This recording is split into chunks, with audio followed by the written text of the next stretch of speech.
So today I'm up on the roof installing the panels for my solar array, and I need to put MC4 connectors on the runner for the string. So the home run cable that will go from one side of the string all the way to the beginning, because otherwise all of the other panels are linked together.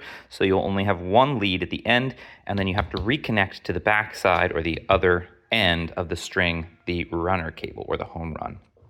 And that needs an MC4 connector. And so these come in these two-part pieces. So you have the male and the female end, and then you crimp them together. This is a crimping tool specifically for this. This does a few different gauges. It might be a little difficult to see there, but 14, 12, and 10 gauge wire can be crimped with this. This little set I'll put a link for this. I got this on Amazon, and I do have a couple more of these little connectors as well. And these are the little tools that remove those MC4 connectors so that you have something. But knowing that this project is going to be a permanent fixture on the roof, I am not a huge fan of simply crimping things together if they are in a place where they might move due to wind or otherwise environmental stress. So I'm a huge fan of these, what are heat shrink tubings. So these are heat shrink wire connectors, and these allow you to butt wires together. This is for DC applications. Don't use this for AC stuff. But what I'm going to do is I'm going to jacket this over the DC home run cable, and a little bit of it, I'm going to cut this upper edge off, this clear end here. And what that silver band is a low temperature to flow solder. So what that does is it allows this heat shrink tube, so you heat shrink, and I've done a video on this before, you heat shrink this side so that yellow ring cinches around it and seals. Then you do the opposite side. So then you've got a sealed cavity in between on the wire. So normally you would junction two wires. One would come in this way, one would come in this way. All of their ends would smush together in the middle. Obviously interlace them as well as you can and not just smush. It's probably the worst word to use there, but this will allow you to then heat the center, which that little ring of solder will flow into those wires and actually combine them with a physical connection. So they are now soldered together. Now, this is super important because that will be a much better connection, ensuring that all of the wires, because in the stranded wire category, which is what you most often see in DC, sometimes one or two wires might not be making a full connection to the other wires in the connecting point. So it's really helpful to have something like this to ensure that you're doing that.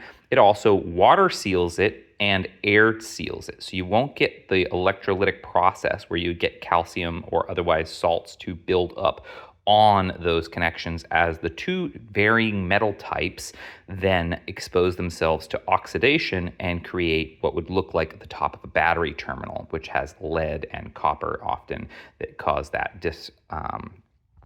differential of two different metals that create that weird erosion or goo stuff on the top of your battery. It's basically electrolytes. Now, those are going to be for these wires, and I'll show you how I do that in a little bit.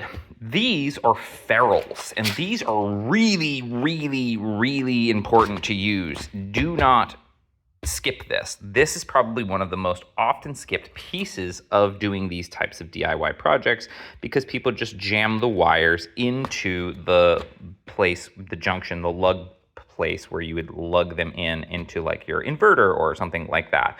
Now, the problem with that is there's a screw that comes down into an opening and compresses those stranded wires and pushes them apart. And if they're not evenly kept together and the connection between them gets splintered and one maybe leads its way out of that connection point, it will then have a lack of good connection from end to end. So you'll increase the resistance, which could cause a fire. So having something like these that work very similar to this, but there's no solder involved, this you would slide the wire in, and what it does is it just gives the wire a nice, solid, complete 360 wraparound coverage of the end of the tip of the wire. This would then go over the sleeve of insulation on the wire so that you have a nice transition between the sleeve and this sleeve, and then it just exposes this metal tip. And inside that tip would be all of the stranded wires so that you don't have any of the strands like I described, kind of get out of place. So those you can press on as well. Those are compression fittings similarly. So these are just some of the tools that I would recommend for doing these types of things. This is a 4-way crimper, so this will get all 4 sides and crimp it, and that is a really helpful tool. These are some more ferrules that are way bigger for higher gauge wires, and that is also important. Not as likely that you're gonna have a 1 stray when you get up into the 2/0 and 4/0 cables, but it's better to just do it that way. The same with these grounding lugs or otherwise lugs that you can put on the ends of wires, heat shrink tubing, some really helpful tools. I have had this Ideal multimeter or DMM digital multimeter since I was a little kid, and actually I have when I was, I think 11 years old, I believe it was, for my birthday.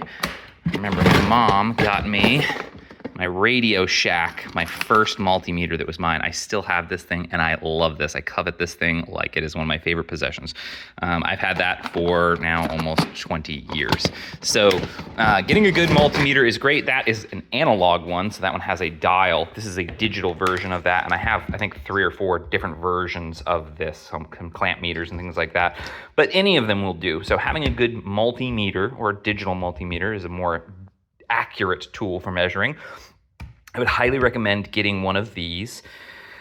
This, I know a lot of people give a lot of crap to the idea of having a heat gun that is on a battery. But when you climb up on a roof and you need to heat shrink, for instance, these little heat shrink tubes, and you don't have any way to run power up there other than an extension cord, which makes the roof more dangerous, that is exactly what this is used for. It is for those areas to which you don't want to run power and you just need it for a minute to shrink something down. This is a highly effective gun, 2 settings, hot or high and low,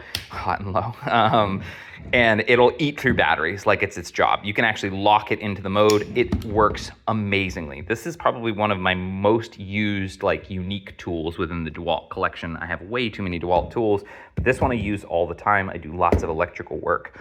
Other tool that I would highly recommend getting is some form of a very accurate torque screwdriver, because this will allow you to make sure you're torquing your lugs down to the exact specifications that are required. The dogs can hear me.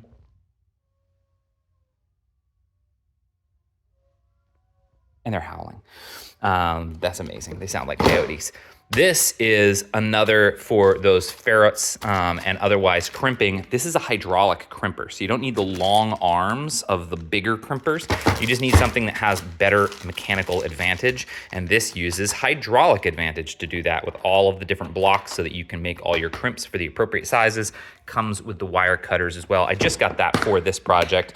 And then these Klein tools, I think they're like $10. These are for the little connectors that come through raceways. The end of a raceway has a little ring nut that goes around it that locks it into that junction box. This will make tightening those a lot easier. And notice that L shape, because most of the time when you go into a junction box, it dips down in. And so in order to reach the flat surface of the bottom of those and tighten them, that is the tool to use.